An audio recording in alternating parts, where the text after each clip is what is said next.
Okay, let me just maximize it to see if you can, if the res is okay. Is the resolution okay for you guys? Oh, perfect. Thank you. Sorry for that. We are 6 minutes late, but it's better this way than, yeah. Okay, so that's Soham. Hello, welcome. I will introduce Soham in a minute to everyone. So yeah, so thank you. Yeah, okay. Cool. I can hear you now properly, so thanks. Fantastic. Thank you so much, and sorry for that. I'm not sure what happened, so yeah. Let me just, it's my video. Okay, you can also see me. Okay, so thank you so much. First of all, I would just want to say thank you to Amir. For those of you who are not on the chat, so Amir noticed an error from the study material that we shared in some of the pages. I'm not sure which page, but nevertheless, it was great of Amir to get in touch with the author. And the author actually took send Amir some of the errata, and it's now uploaded to GitHub. So thank you so much, Amir, for doing this. Yeah, it's really helpful. Obviously, we curate materials and we don't get to go through everything. So it's really helpful to have a member of the community to spot an error and then take the extra mile to contact the author and share the errata with us. So thank you so much, Amir. And I encourage everyone to do the same. If you spot any errors, please let us know, and we will try to update the study materials that we share on GitHub. Okay, so another thing I want to share is thank you so much for those who put their names forward to be community chat moderators. So these are people who said on the survey that they feel more comfortable. They're coming from, if you will, they're coming from an advanced background. So they will be in position to, help people on the chat. And also, it's also helpful to have someone with me on the call in case my sound disconnects, so I don't have to go all the time, disrupting the flow of the presentation to ask whether the, people can hear me. So thank you so much to these guys. There are other guys. These guys are the ones that said they will most likely attend all of the lectures. So there are others who said they're not sure, but these are the guys that some of them are on the audience. I believe all of them. So thank you so much, guys. And the order of this is just the order by which they took the survey. So it's nothing special. The ordering here is just yeah. Thank you, everybody. Okay, so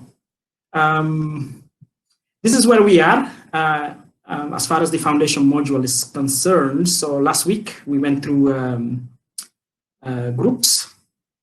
So today we are here. So the goal that we want is to make all these rectangles all green. So hopefully you will be in the journey with us to make everything green. So that's our mission, huh? Okay. So today the agenda is we'll go through a recap of what we went through last time, namely the additive groups.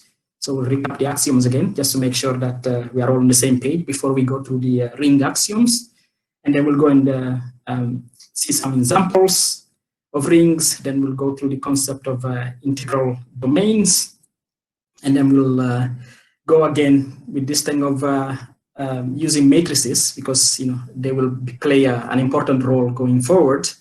So it's only good to start getting you familiar with them. So in this case, we will go through the 2x2 matrices again over the complex numbers. We'll see that they will form a ring and so on. And finally, we'll give a definition of the field, really. Fields, unless you are studying mathematics, really, there isn't, for our purposes, there isn't really much to do with fields, really. It's just for you to know what fields are, because it will just sit on the background in the case of the field of complex numbers. And finally, I will go through the study materials, make the usual comments, and then that's it. So the lecture today the session will be very, very short today. Okay, just before I start, Sohan, can you hear me? And I assume everyone can hear me and see the slides, most importantly.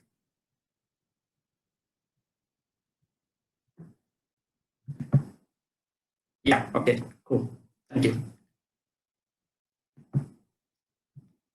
Okay, so going through, reviewing what we went through last week about groups. You will remember that we defined the concept of additive group as being an abelian group, and we use the plus notation instead of using the abstract star notation. And the abelian group satisfies these properties that you can see there. Today, I'm not using the sign notation. If you remember during the presentation, I said at some point that we will reserve the sign notation for C2 or Cn, something like that. So so at the moment we are I'm using the G to denote elements of group, but just imagine, don't be stick to the notation. It's the same thing. So a group, an abelian group, the order doesn't matter. How you add stuff, G1 plus G2 is the same as G2 plus G1, okay? And there is also a special element 0. We also have the associativity, and most importantly, we also have the inverse. And we saw that the inverse is unique, so is the identity in any group. And these are some of the examples of additive groups that we went through. So far, I assume this is not a problem, especially for those of you who, attended the last session and, had the time to digest through the materials. Are we all on the same page? Does anyone have any issues with the groups? In this case, additive groups.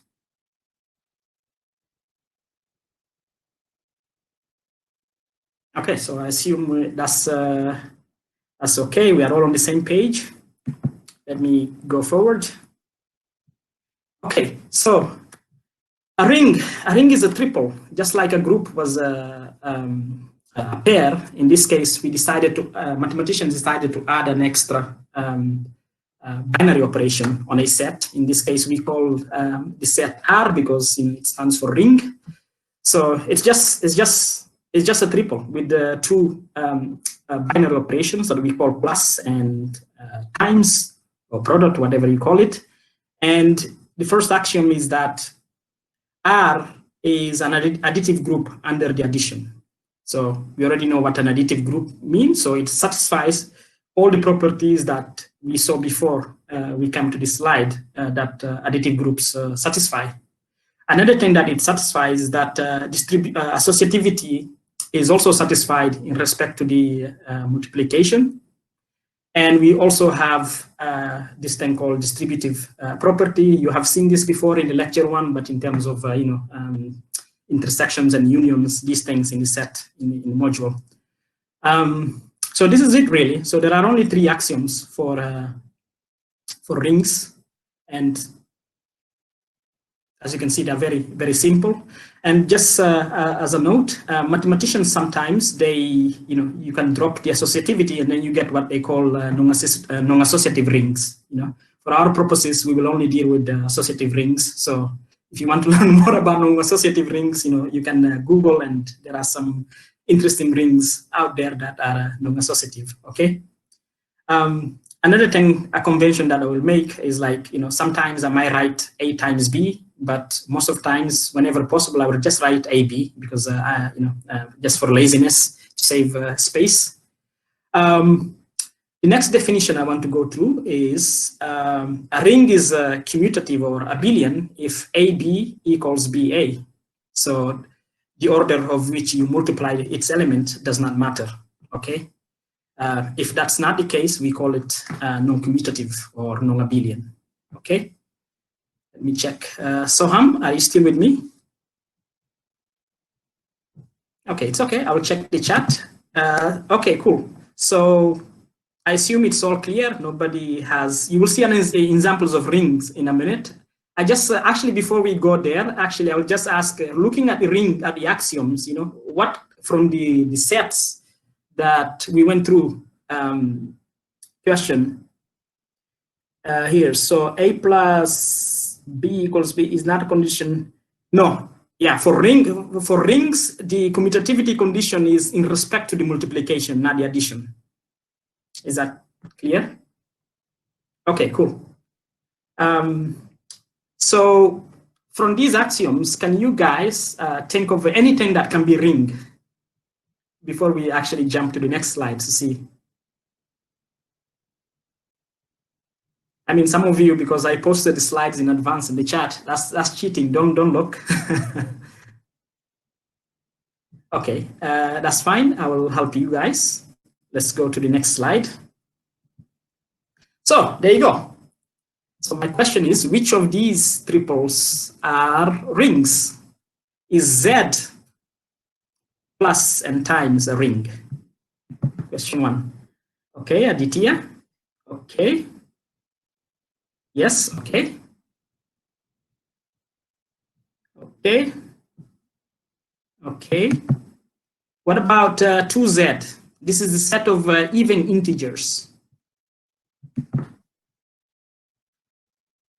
This one might be a bit tricky.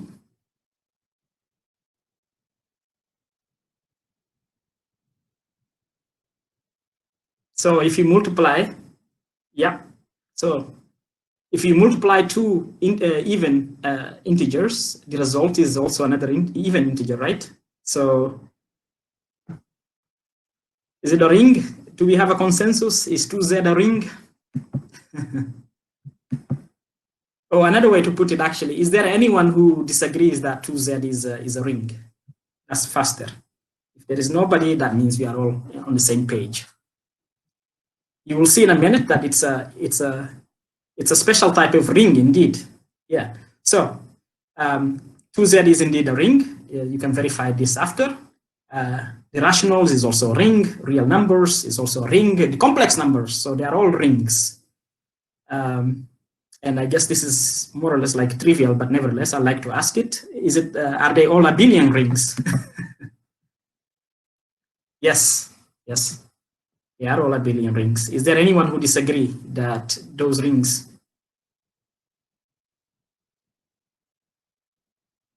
Okay, so is a special, another thing, this is what will make you see that 2Z is actually a special ring, because we say a ring is a ring with a identity or multiplicative identity if there exists an element that, guess what, we call the element 1, and it satisfies this. So 1 times A equals, A times 1 equals A for all A in the ring. So if a ring has this, we say the ring has an identity. If it doesn't, then it doesn't have a multiplicative identity. So looking at this, which ring does not have a multiplicative identity? There's one. I'm being very helpful to say there's one ring that doesn't have. Yes, exactly. So that's a yes, correct. So indeed, 2Z is a ring without identity. Okay. So thank you so much. I can see that you guys, you've been studying very hard. Okay. At this point, does anyone have any other questions in terms of what you have seen so far about rings?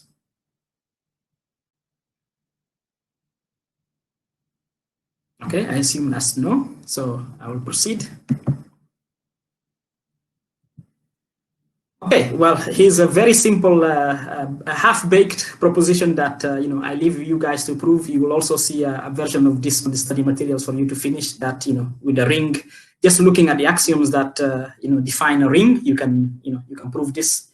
You will have the slides later, so you can go through it. Okay.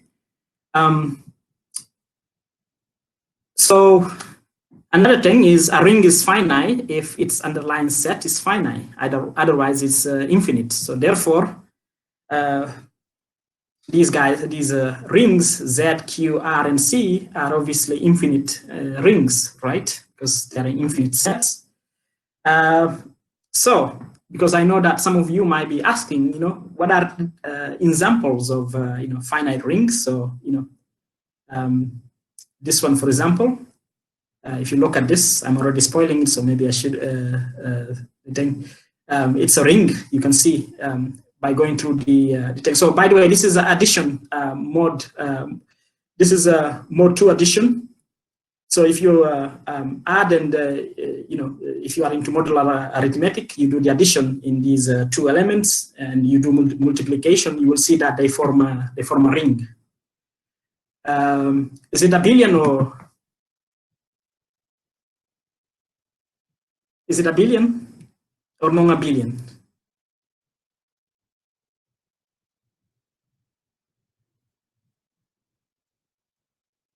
A billion, yes, it is. It is an abelian ring, yeah. Good. On the study materials, you will see a lot of this. I mean, for us, for our purposes, we don't really deal with finite rings or finite fields. But if you were to go into cryptography and these things, this will be your bread and butter. You need to nail this. So, yeah, for those of you, if you maybe in the future you are interested in going to cryptography and these things, this definitely, finite rings and finite fields will be, the stuff that you will, you will come across all the time because they are building blocks of modern cryptographic systems. Okay, so another thing I will do is a convention. So sometimes instead of writing this triple because I'm lazy, I will just write R. Okay, so if you see me sometimes say, let R be a ring, it means like, I'm just omitting this. So, in the context, it's, I mean, it's a ring, I'm just omitting the plus and times, okay? Okay, so another important thing, this is, again, doesn't really matter that much because, we will only work with the C, but there's a notion called characteristic of a ring, which is defined as the smallest positive integer such that, that integer times the identity equals 0, where the times that means like, the identity, plus itself several times equals 0. So if no such identity exists, no such integer n exists, we say the characteristics of the ring is 0. So based on this definition here, I will leave this for you to go and think, what's the characteristic of these rings? And what's the characteristic of this? So, for this, you can actually look at the table. This table, you will figure it out. But yeah, go scratch your head and let's follow up on the chat. If you cannot figure, you have issues figuring out what's the characteristics of these, you can let us know on the chat, on the community chat. Okay.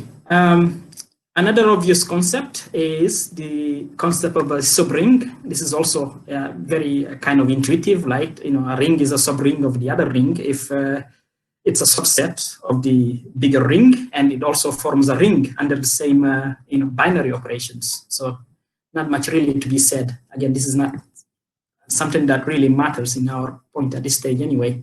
So I will move on. Let me just check.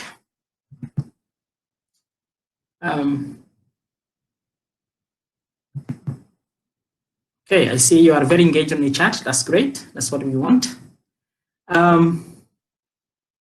So another notion that's very important is that of an integral domain. So we say a ring R is an integral domain, a ring with the multiplicative identity. In this case, that's what we want. If AB equals 0, if only if A equals 0, B equals 0. So another word to say this, in integral domains, we don't want 0 divisors, okay? So A times B equals 0 only if one of them is 0. So you can't have like AB equals 0 if, both of them are different to 0. So we don't want this type of things, this type of rings. I mean, they are interesting, but we are interested in integral domains. So when a ring satisfies this, we call them integral domains. So based on that, I'll challenge you again. You can answer on the chat if you are having difficulties, which of these rings are integral domains. You can see, in fact, by default, in the next few slides, you will actually see the answer for these. Yeah, the tricky one is this one, whether this is an integral domain, So I'll leave this for you. You can follow up on the community, Gitter community chat. Let me check. Yeah, interesting. So I'm already seeing. Okay, so Ryan is saying C. Are you sure C is not an integral domain?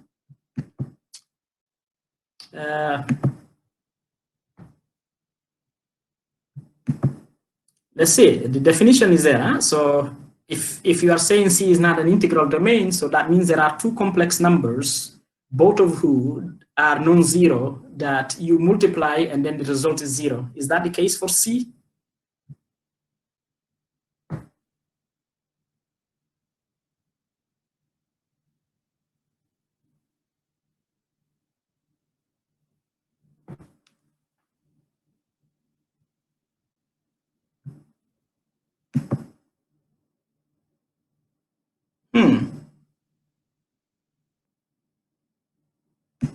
Okay, we can continue this discussion on the thing. On the Gitter, but I claim you will conclude that, in fact, I will just spoil it all. All of these are all integral domain. The question is, what about this one? Okay, so these are like boring rings, right? We want the interesting rings, so we can make a construction. Let's go back to the example of matrices that we took behind, in the previous lecture. So again, those of you who attended or watched the recordings of the previous lecture, you can see you remember that we defined the 2x2 matrices that we call M2 of C like this. And then, we define the multiplication like this. And now we will define addition like this. So the addition is just, you add, the individual entries together. So, in this case, A plus E and so on. So with the above rules, I claim that this is something you can verify, that M2 of C is a ring with identity indeed, which is the, the matrix identity. Now, just a question to see if you're still awake. Is it an integral domain?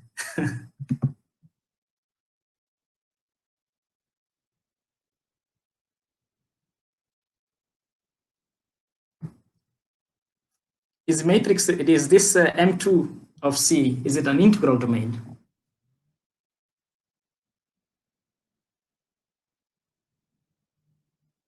Sure. Okay, we can continue this on the term, but think again if it's an integral domain. We can take this to the chat, actually. I will give you a chance to go and think again, okay? Sorry for that.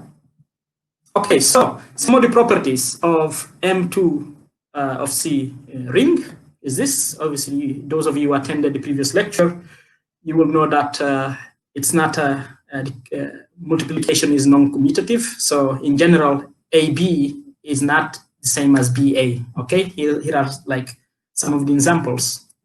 We also, obviously, in the context of group, in the last lecture, we saw there are some elements. Today, I'm naming them sigma X, sigma Y, and sigma Z. These are very special elements of this ring, M2 of C. They call Pauli matrices. Some of you in physics, you will know that these are very important. Even you guys in the quantum computing will know also the Pauli matrices are very important. Another interesting thing that we will see later is that M2 of C, in general, Mn of C is something we call C-star algebra. An example of a C-star algebra. These play a very important role. In fact, you will see later in the advanced module when we deal with operators, the bounded operators, they form a special type of C-star algebra called von Neumann algebra. So just to say the thing, but for the finite dimensional cases, these are the type of rings that we will be dealing with anyway. But yeah, there are far more interesting rings out there. And hopefully you'll come across some of them in the advanced module. Okay, so let me check the chat. Have I spelled von Neumann wrong? Or maybe von Neumann. I believe V in German sounds like F, I believe. I'm not sure. Okay, so are we all on the same page that M2 of C is a ring and that it's a non-commutative, or let's say non-abelian ring? Is there anyone who disagrees?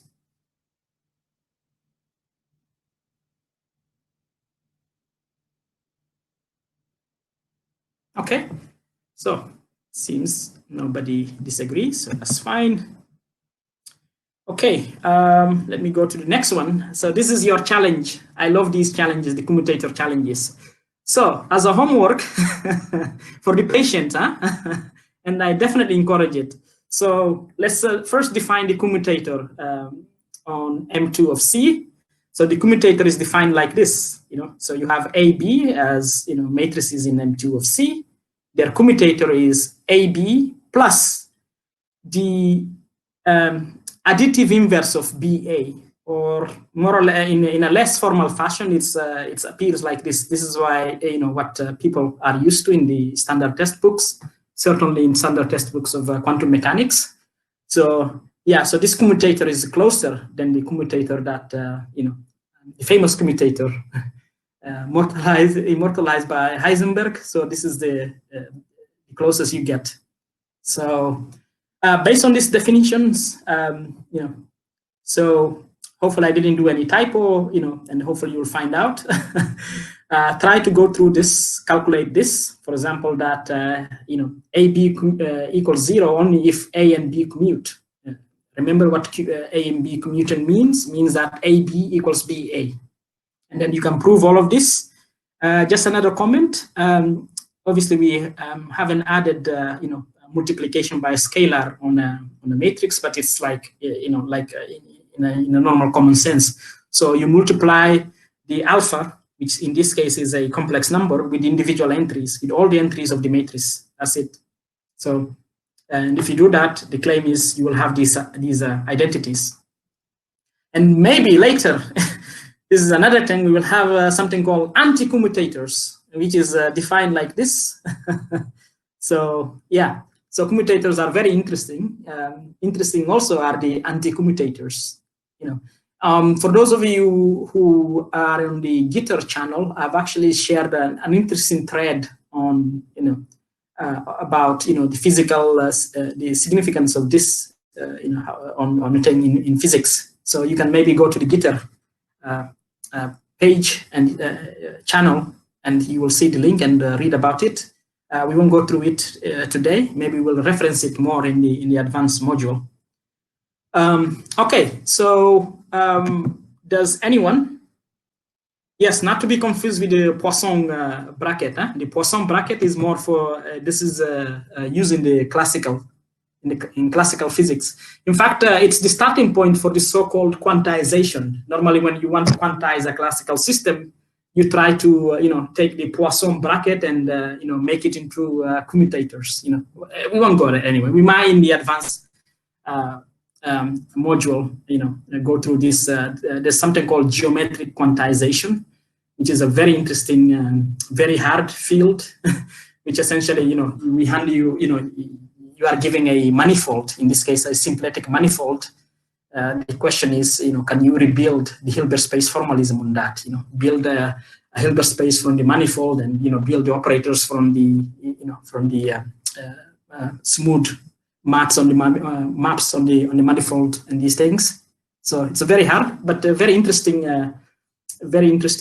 problem to have. The field is called geometric quantization. You can look at it. Okay, so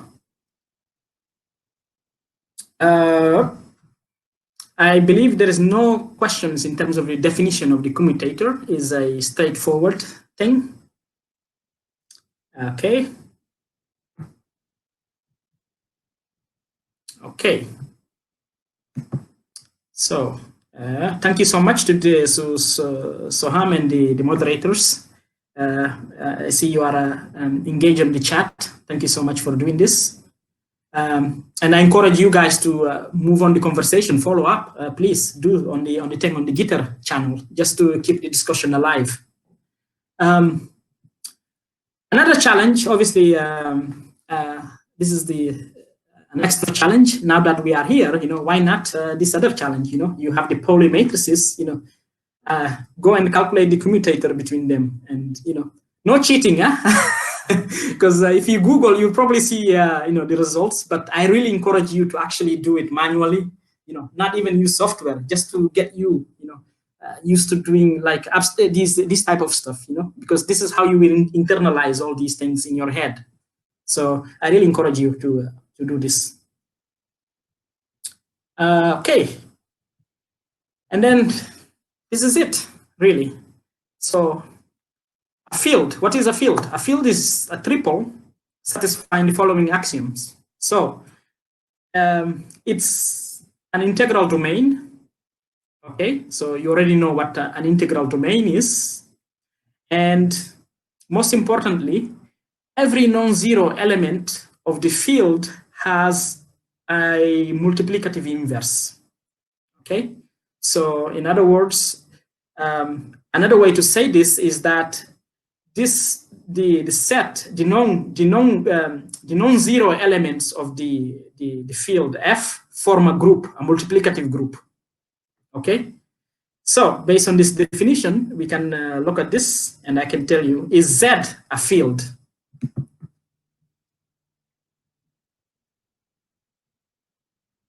Okay, yes. Does anyone else think it's not a field?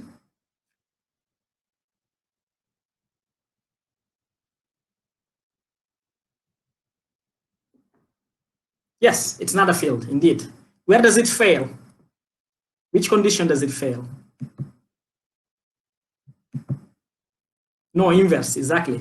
Thank you so much. So yeah, so indeed, Z is not a field, but I guess, it's obvious that these other, like Q and R and C, these are all fields, right? Do you agree? Is there anyone who doesn't agree? Perfect, so we all agree. They are all fields. Yes, thank you, Anne. We all agree. That's great. It actually means that everyone has been studying all the stuff about rings and these things. So it's really great. Now, as a homework for you to scratch your head is, what about F2? Go back after the session. Obviously, you will have the slides. Go back to the table and see if F2 is a field. In fact, obviously 2 is a prime number. Let's see if we can, if P is a prime number, if this other set FP equals 0, P minus 1, is this also a field? And if yes, what is the characteristic of this field? So I challenge you to really go and scratch your heads, and if you are having difficulties and these things, you can go to the Gitter channel, and hopefully someone will help you. If nobody can help you, then maybe I can step in. But I really encourage you to help each other on the channel, really. So especially if you are, thinking of, maybe anything of, submitting a group work for the certification and these things, it's good to start engaging. So I really encourage engagement on the chat. Help each other out. It's also a way of solidifying what you think, what you learned. So yeah. So this is it, really. There isn't really much to be said about fields anyway for our purposes. So next week we will deal with vector spaces, and we will only we'll dive straight into just considering complex vector spaces, as opposed to going through vector spaces in the abstract sense and then switching back to C. We'll just dive straight. Obviously all the properties of a vector space can be defined on any abstract field, but for our purposes next week, when we start working with the vector spaces, it will be over the complex numbers. Okay, so let me go to the next thing is the study materials.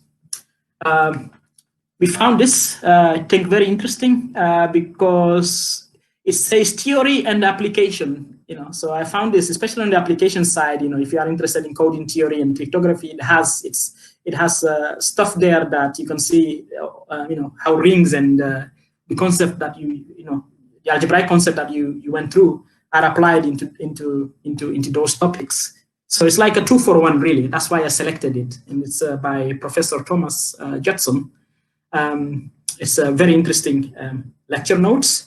And for our purposes, just focus on section 16, which is pages 192 to 208. Obviously, it contains so many other interesting stuff that if you want, you can go through all the rest of the book if you have time. I encourage it, especially if you are interested in the topics, in the applied topics that the notes are covering. So yeah, so that's it, really. Another thing I want to say is that, here's the URL for the Gitter community channel. Please join it and, please engage with each other. That's, we want to build this community. So I really encourage you again to join it. Another thing I want to share is that obviously the lectures will be uploaded here on the GitHub. If you're already not following us, please do so. And yeah, follow us on YouTube if you want to rewatch again the replay of the session. And yeah, you can also follow us on Twitter. So that's it, really.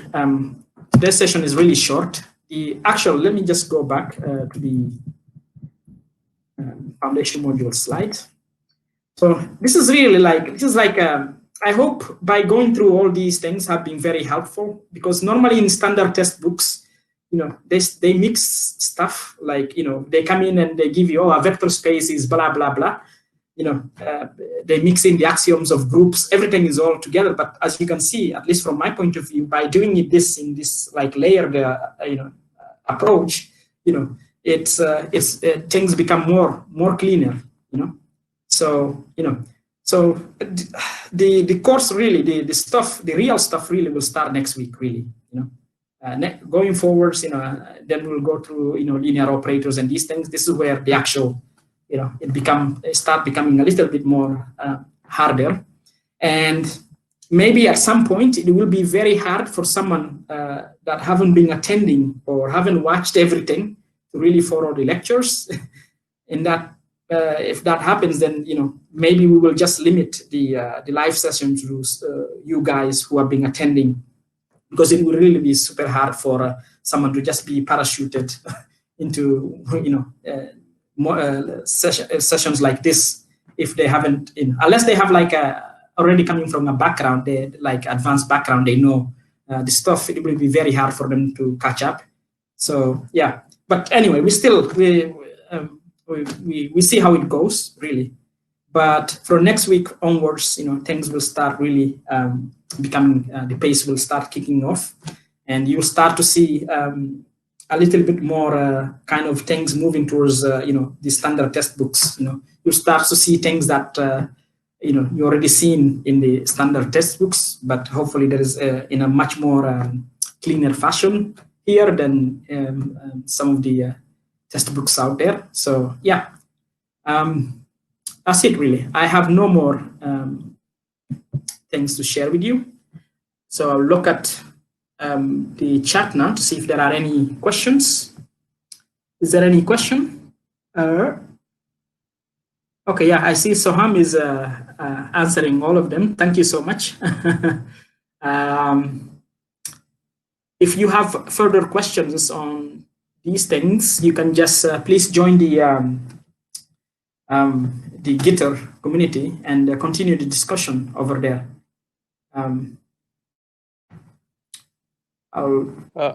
I think one of the questions was if you can give some more examples about the integral domains. Oh, more examples. I'm not sure if you want more examples than for our purposes anyway, for our purposes, yeah. But actually that will spoil the homework because, where is it? Let me go. Yeah, in here, if you can answer this, you will see that, you will have the answer for different integral domains. Okay. I was meaning more of a definition. Amir is asking.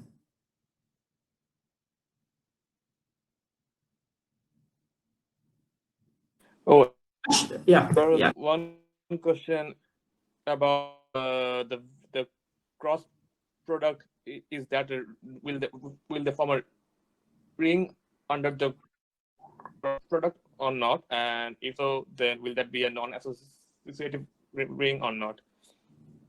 I will leave that as a challenge. Actually, look at the axioms as a challenge for you, and then if you cannot thing, you can put it on the thing on the Gitter channel. But just go. I encourage you. This is what are the ring axioms? Go and look at the ring axioms, and check the product and satisfy this. If it doesn't satisfy this, then it means if it fails on anything like this thing, it means that the ring is non-associative then. Yeah. So I encourage you to try to answer it yourself by looking at the axioms of what a ring is, and you can, as I said, you can be flexible and drop this. You cannot drop this and this, huh? So you can only drop this to be a ring. You will get away. If you drop this and this, then it's not a ring; it's something else.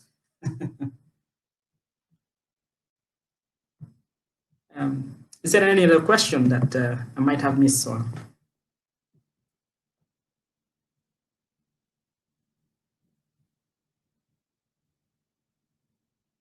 No, I think that was probably most of it. So I guess, yeah, yeah, I think, yeah, that's pretty much most of the questions that I can see. And I probably can continue this on the Gitter channel. I really encourage everyone to really please join the Gitter, because then you can follow up with discussions and help each other out, and I will actually, because I noticed I've been doing a lot of blah blah just myself, and everyone is like not. So I will refrain myself from the thing. I will let you guys, to have a conversation with each other more. I will only get involved when needed, really. Because I was just noticing, like, a lot of the tests there is, I'm the one who's being like most active there. It wasn't intended for me to be most active. It was intended for you guys to be most active there. So, okay. Okay, thank you, Anne. Thank you, everyone. So I assume this is it, really. And a big thanks to the moderators, to Barry and the rest. I'm looking at Barry, who clarified, Amir, Harish, and Soham, and all the rest. Thank you so much for doing this. And yeah, we catch up next week when the real stuff will start kicking off. Okay, so have a good weekend, and I'll see you. Don't forget, you will get the invitation to register yourself on the thing for the next lecture. Okay, so thank you, and have a good weekend. Thank you, Soham. Okay.